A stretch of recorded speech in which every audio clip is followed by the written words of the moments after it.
En el año 1940, en el corazón de la España rural de posguerra, una generación entera se reconstruyó con el estómago vacío. El secreto de su increíble resistencia no estaba en las cartillas de racionamiento ni en las ayudas que nunca llegaron. Estaba oculto a plena vista en los márgenes de los caminos, en una planta que la historia oficial se ha esforzado en enterrar bajo una lápida de vergüenza. Hablamos de una verdadera fábrica de vitalidad, una fuente de hierro y proteína tan potente que la industria cárnica que nacería 2 décadas después tuvo que silenciarla. Este conocimiento no se guardó en patentes ni en archivos ministeriales, porque era una amenaza directa al modelo de dependencia que querían construir. Su supresión fue mucho más astuta. Se guardó en la memoria de nuestras abuelas, en recetas susurradas que fueron sistemáticamente asociadas con la miseria, con el trauma del hambre, para que nosotros, sus nietos, sintiéramos rechazo por el mismo tesoro que las mantuvo en pie. Fue una campaña de humillación para borrar el mapa hacia nuestra autonomía. Bienvenido a nuestro canal. Si este conocimiento resuena en ti, si sientes que te han robado una parte fundamental de tu herencia, suscríbete. Juntos vamos a desenterrar la verdad. No fue un científico de laboratorio con bata blanca ni un académico de la capital. El hombre que documentó esta verdad era uno de los nuestros. Se llamaba Julián Rivas, un perito agrícola nacido en 1898, en un pueblo de Castilla que ya no existe. Un hombre de tierra, no de pizarra, cuya única herramienta era la observación. Durante los años más oscuros del hambre, Rivas recorrió los caminos con una libreta y una curiosidad que el sistema no había logrado envenenar. Notó algo que parecía imposible. En comarcas donde la miseria era idéntica, había pueblos enteros donde los niños no enfermaban, donde las mujeres parían sin desangrarse y donde los hombres mantenían una fuerza inexplicable. El secreto, se dio cuenta, no estaba en lo que comían, sino en lo que no dejaban de comer. Esta anomalía llamó la atención de un organismo hoy convenientemente olvidado, el Comité Nacional de Recursos Autóctonos de 1942, una iniciativa militar desesperada por encontrar soluciones al colapso nutricional del país. Los hallazgos de Rivas se compilaron en un documento que debería haber cambiado nuestra historia. El Informe 7B Gawanan 2, un dossier de tapas grises, hoy enterrado en algún archivo militar bajo 70 años de polvo y silencio. Nosotros hemos visto una copia filtrada. Sus páginas amarillentas describen una realidad biológica que desafía todo lo que nos han contado. En las aldeas estudiadas donde la ortiga era la base de potajes y tortillas, los niños de 12 años presentaban una altura media 8 centímetros superior a la de los niños de la misma edad en zonas sin acceso a la planta. El informe lo detalla con una frialdad clínica, una densidad ósea comparable a la de atletas, una capacidad de recuperación física tras el trabajo en el campo un 40% más rápida. Pero el dato más demoledor, el que firmó la sentencia de supresión de este conocimiento, fue el de la sangre. Una incidencia de anemia ferropénica casi nula, un cero estadístico, mientras el resto del país se desangraba en silencio. Eran auténticas fábricas de sangre andantes. Estos datos sonarían a propaganda, a un cuento de la abuela, si no fuera por las fotografías que acompañaban el informe. Imágenes en blanco y negro, granuladas, donde se ven niños de 10 años con la corpulencia de adolescentes, con una mirada clara y una vitalidad que contrasta brutalmente con las imágenes oficiales de la época. Las anotaciones al margen de Rivas son una sentencia. La planta no solo alimenta, construye. Pero una solución definitiva y gratuita es la mayor amenaza para un sistema que necesita venderte la cura en cómodos plazos. El informe 7B42 fue silenciado. Se concluyó que sus resultados eran anomalías locales no replicables, una mentira técnica para enterrar una verdad económica. Era mucho más rentable planificar la futura dependencia de la carne de granja y los suplementos de hierro de farmacia. Julián Rivas murió en el anonimato y su conocimiento fue prohibido no por ley, sino por la humillación. Convirtieron nuestro tesoro en nuestra vergüenza, para que nunca se nos ocurriera buscar la llave de nuestra autonomía nutricional en la tierra que pisamos. Nos han enseñado a pensar en las plantas como algo pasivo, como simples adornos verdes que crecen por inercia. Es una mentira conveniente para que nunca te preguntes por la física que las gobierna. La verdad es que vivimos dentro de una pila gigantesca, una batería natural de escala planetaria. La Tierra bajo nuestros pies tiene una carga eléctrica negativa.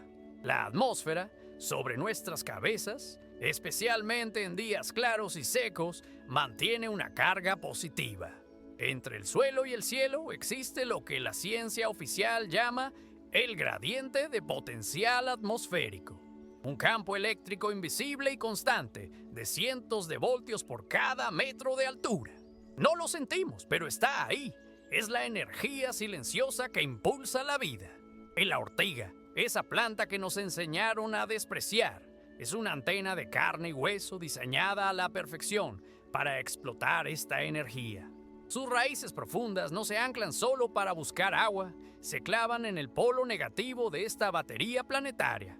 Su tallo fibroso y sus hojas, cubiertas de sílice, se elevan hacia el polo positivo. La planta entera se convierte en un conductor biológico, un cable viviente que canaliza un flujo constante de iones desde la Tierra hacia el aire. Este no es un proceso pasivo, es un circuito activo, y lo que lo hace tan brutalmente eficiente son los materiales que la propia planta extrae del suelo. No solo absorbe hierro y magnesio, sus raíces son expertas en buscar y bioacumular trazas de cobre. El cobre, como cualquiera sabe, es uno de los mejores conductores eléctricos que existen. Al integrar estos átomos de cobre en su estructura celular, la ortiga no solo crece, se construye a sí misma como un circuito optimizado, una máquina biológica para cosechar la electricidad del aire. El mecanismo de su famosa picadura es la prueba más clara de esta realidad eléctrica. Esos pequeños pelos urticantes, los tricomas, no son solo agujas llenas de veneno, son microcondensadores biológicos. Almacenan una pequeña carga eléctrica. Cuando tu piel los roza, provocas un cortocircuito. El pelo se rompe y descarga su contenido en una fracción de segundo. Un fenómeno que en biología se conoce como potencial de acción. Es una descarga eléctrica a microescala, diseñada para maximizar la penetración de su cóctel químico defensivo. Es la misma física que gobierna nuestros propios nervios. Esta corriente sutil pero constante es el motor de su fábrica invisible. La energía que canaliza del gradiente atmosférico alimenta los procesos metabólicos que hacen de la ortiga una potencia nutricional. No se limita a absorber el hierro del suelo, lo transforma, lo quela, lo empaqueta en una forma molecular que nuestro cuerpo puede asimilar casi instantáneamente. Es la diferencia entre tener un ladrillo de hierro y tener una llave maestra que abre nuestras células sanguíneas. Este proceso de síntesis, energizado por la propia física del planeta, es lo que la industria farmacéutica intenta imitar con suplementos caros y poco eficientes. Entender esto es entender por qué este conocimiento fue enterrado. No silenciaron una simple planta. Silenciaron la prueba de que la naturaleza nos ofrece una tecnología de autonomía perfecta y gratuita. Una máquina que convierte la electricidad del aire y los minerales de la tierra en sangre, en hueso, en vida. Una solución definitiva no genera clientes recurrentes. Es una amenaza directa al modelo de negocio que se basa en tu enfermedad y tu dependencia. Han convertido la física en esoterismo y la biología en un producto de farmacia para que nunca te dieras cuenta de que la solución a tu vitalidad crece salvaje, libre y conectada a una fuente de energía que nunca podrán medirte con un contador. Lo que acabas de entender sobre la ortiga, esta física de la vida que convierte el aire y la tierra en vitalidad, no es un caso aislado. Es una pieza de un puzzle mucho más grande. Un puzzle que fue deliberadamente destrozado y sus piezas esparcidas para que nunca pudiéramos ver la imagen completa. La supresión de la ortiga no fue un acto único, Fue parte de un protocolo sistemático para desmantelar toda nuestra herencia de autonomía. Porque la naturaleza no nos dio una sola herramienta, nos entregó un arsenal completo. Y cada una de esas herramientas fue silenciada, ridiculizada o enterrada bajo la burocracia y el veneno del progreso. Este conocimiento sobre cómo la planta se convierte en una antena biológica es solo una de las más de 10 tecnologías ancestrales que la industria ha trabajado activamente por borrar del mapa. Piénsalo. Si te han ocultado esto, ¿qué más no te han contado? ¿Qué pensarías si te dijera que nuestros abuelos sabían construir pozos de aire, estructuras sencillas que condensan el agua de la atmósfera en las noches secas de verano, garantizando un suministro infinito sin depender de la red ni de las sequías planificadas? ¿O que conocían el secreto de la pila de tierra? Una forma de proteger los cultivos de plagas y heladas usando la propia energía electromagnética del suelo, sin gastar un céntimo en pesticidas ni fertilizantes químicos. Cada una de estas técnicas es una llave que cierra una factura para siempre. La factura del agua, la factura del abono, la factura de la farmacia. Son soluciones definitivas y, como hemos aprendido hoy, una solución definitiva es la mayor amenaza para un modelo de negocio que se alimenta de tu dependencia recurrente. Ellos no quieren que resuelvas un problema, quieren que te suscribas a su falsa solución.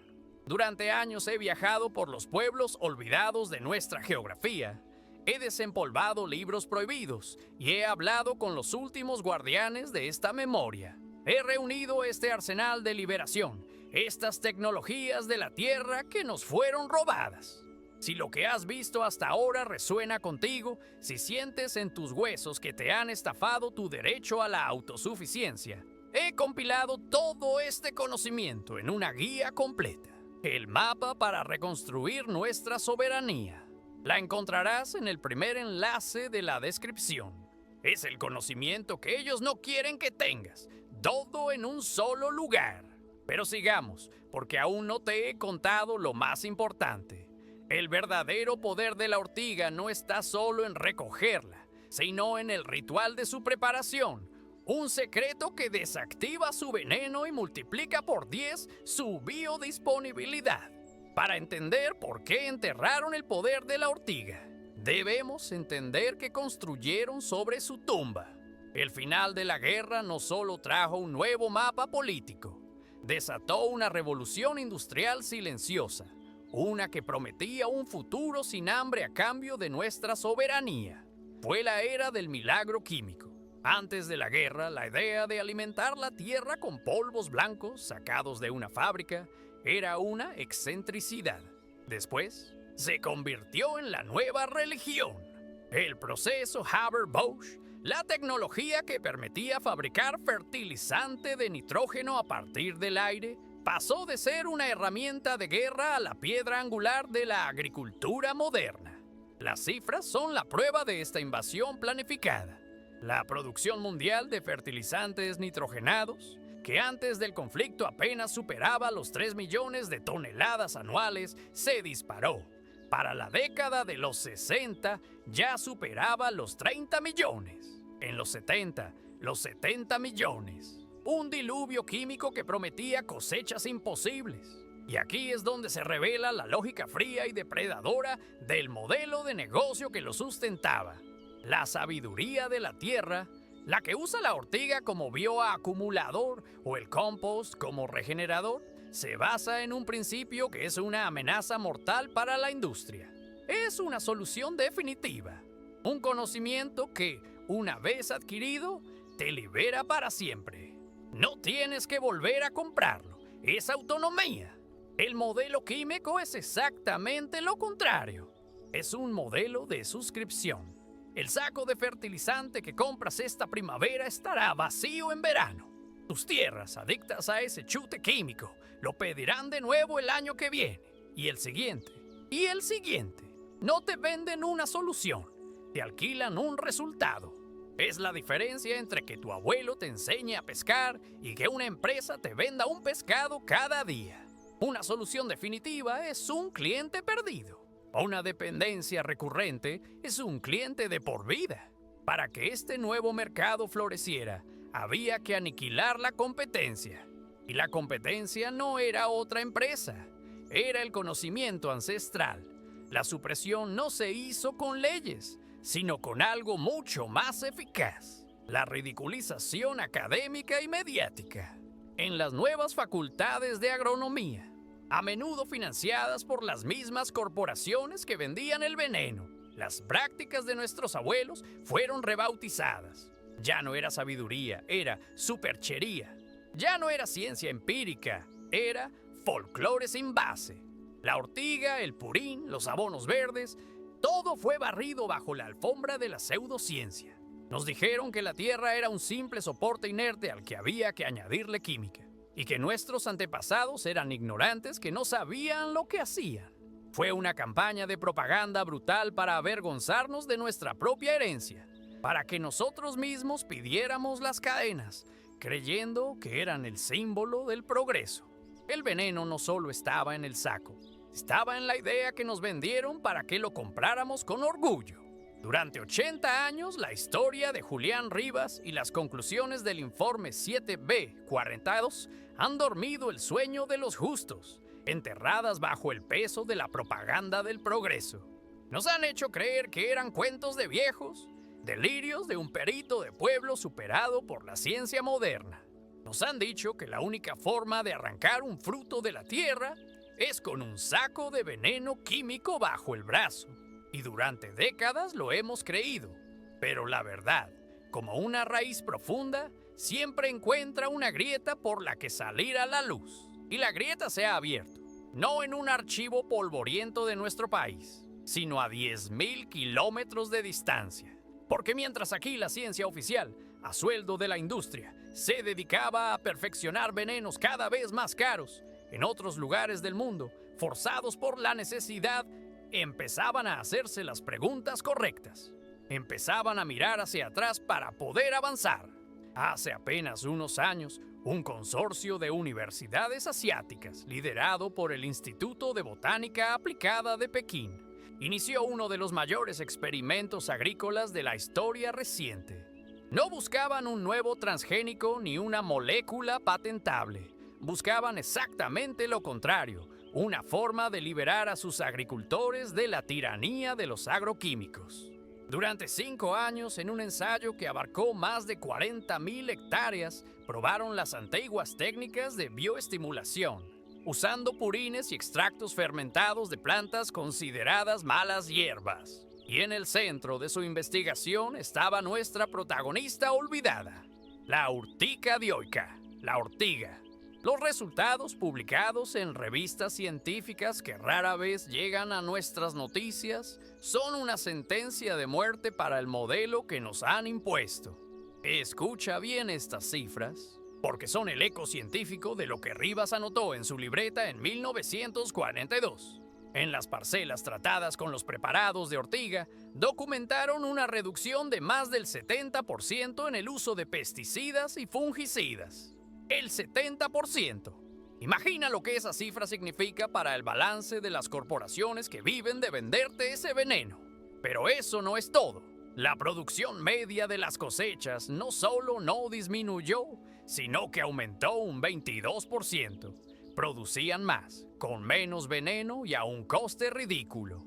Y el dato que es una auténtica bomba de relojería para el sistema: los análisis del suelo revelaron que la actividad microbiana, la vida invisible que nuestros abuelos sabían que era la clave de la fertilidad, se había multiplicado por 3. No estaban alimentando a la planta, estaban resucitando la tierra. Estaban reconstruyendo la fábrica biológica que el modelo químico había demolido. Estos datos no son una anomalía local, no son folclore, son la prueba irrefutable, medida con la tecnología del siglo XXI, de que el conocimiento que nos arrebataron no solo era válido, sino que es infinitamente superior a la estafa que nos vendieron como sustituto. La pregunta es evidente: si esta tecnología es tan poderosa, tan barata y tan liberadora, ¿por qué nos enseña en nuestras escuelas de agronomía ¿Por qué nuestros gobiernos no la promueven como la solución a la crisis ecológica y económica del campo? La respuesta es la misma que en 1942, porque una solución definitiva no genera clientes. Te convierte en un hombre libre, y un hombre libre es la peor pesadilla para un sistema que se alimenta de tu dependencia. Hemos desenterrado el secreto de la ortiga. Hemos entendido que es una antena biológica perfecta que canaliza la energía invisible entre el cielo y la tierra para convertirla en vitalidad. Es una tecnología de la naturaleza. Ahora te pregunto, ¿y si pudiéramos replicar ese principio? ¿Y si pudiéramos construir nosotros mismos una antena que no solo alimente a una planta, sino que potencie todo un huerto, resucitando la tierra y multiplicando las cosechas sin una sola gota de veneno químico? Nos han dicho que es imposible.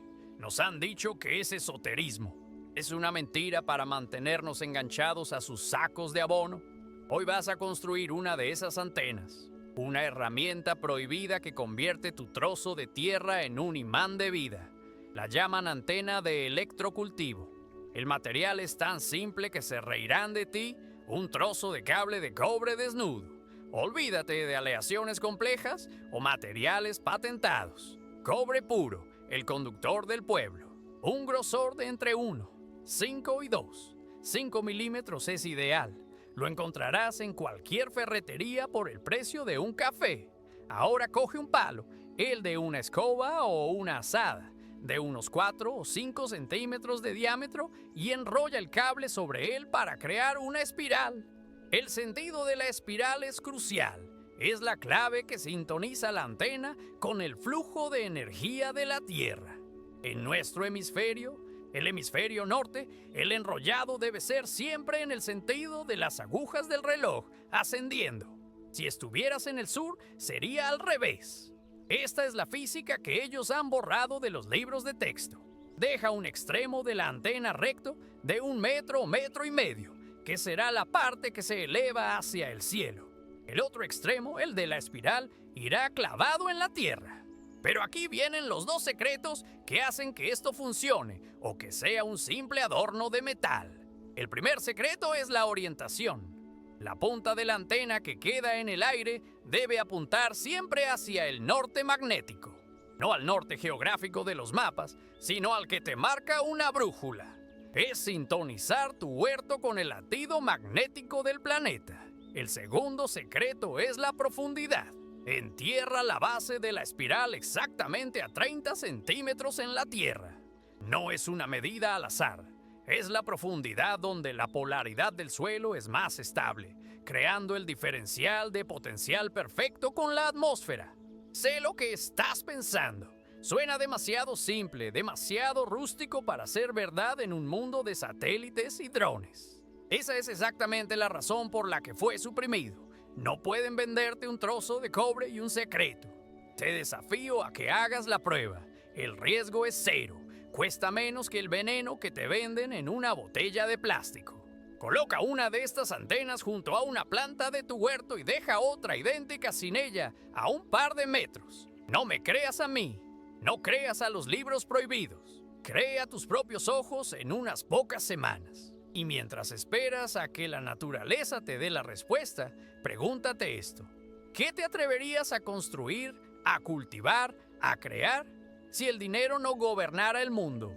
Si esta pregunta enciende algo dentro de ti, suscríbete y activa las notificaciones, porque el próximo archivo que vamos a abrir es aún más peligroso para el sistema y mucho más liberador para nosotros.